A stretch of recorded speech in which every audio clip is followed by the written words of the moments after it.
This is one of my favorite inaugural addresses. Always gives me the chills when I hear it. This is the transcript of President John F. Kennedy's inaugural address, 1961. We observe today not a victory of party, but a celebration of freedom, symbolizing an end as well as a beginning, signifying renewal as well as change.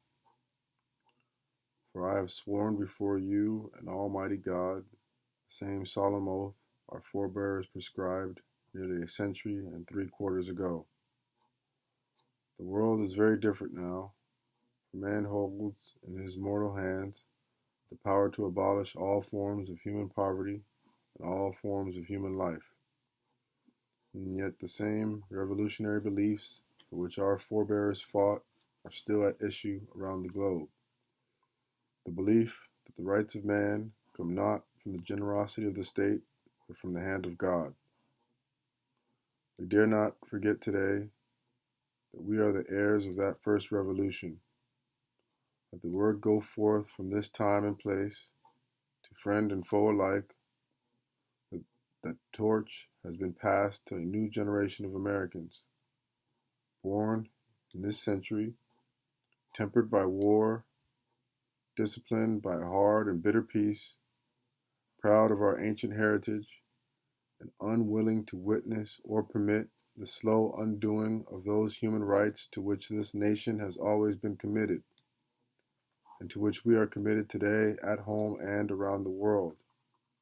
Let every nation know, whether it wishes us well or ill, that we shall pay any price, bear any burden, meet any hardship, support any friend, oppose any foe, to assure the survival and the success of liberty. We pledge this much we pledge and more. To those old allies whose cultural and spiritual origins we share, we pledge the loyalty of faithful friends. United, there is little we cannot do in a host of cooperative ventures. Divided, there is little we can do, for we dare not meet a powerful challenge at odds and split asunder. To those new states whom we welcome to the ranks of the free, we pledge our word that one form of colonial control shall not have passed away merely to be replaced by a more iron tyranny. We shall not always expect to find them supporting our view, but we shall always hope to find them strongly supporting their own freedom, and to remember that in the past, those who foolishly sought power by riding the back of the tiger ended up inside.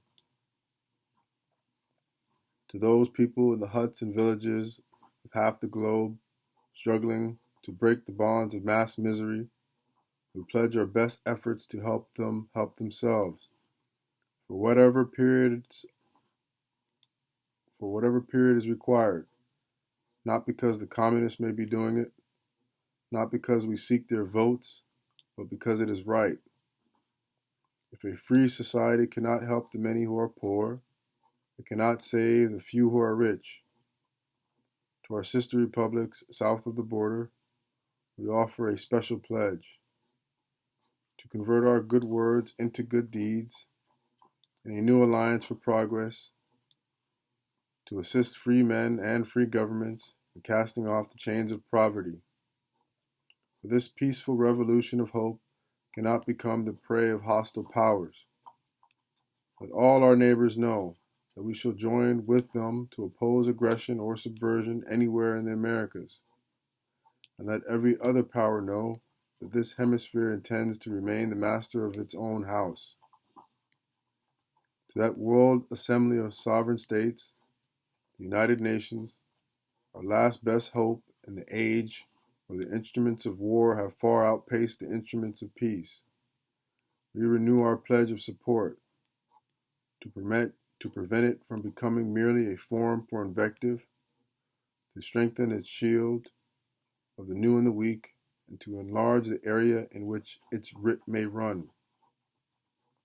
Finally, to those nations who would make themselves our adversary, we offer not a pledge but a request, that both sides begin anew the quest for peace, before the dark powers of destruction unleashed by science engulf all humanity in planned or accidental self-destruction.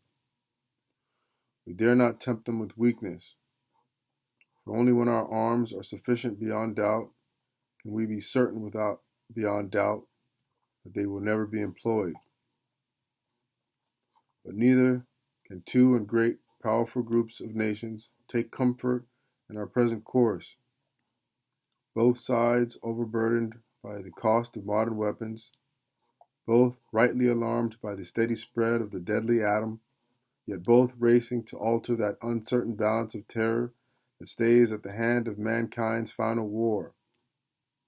So let us begin anew, remembering on both sides that civility is not a sign of weakness, and sincerity is always subject to proof. Let us never negotiate out of fear, but let us never fear to negotiate.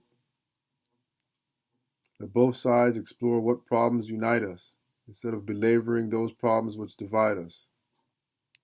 Let both sides, for the first time, formulate serious and precise proposals for the inspection and control of arms, and bring the absolute power to destroy other nations under the absolute power of all nations.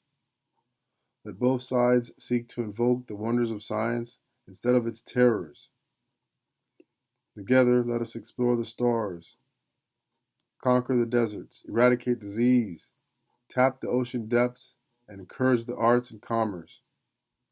Let both sides unite to heed in all corners of the earth the command of Isaiah, to undo the heavy burdens and let the oppressed go free. And if a beachhead of cooperation may push back the jungle of suspicion, let both sides join in creating a new endeavor, not a new balance of power, but a new world of law, where the strong are just, and the weak secure, and the peace preserved.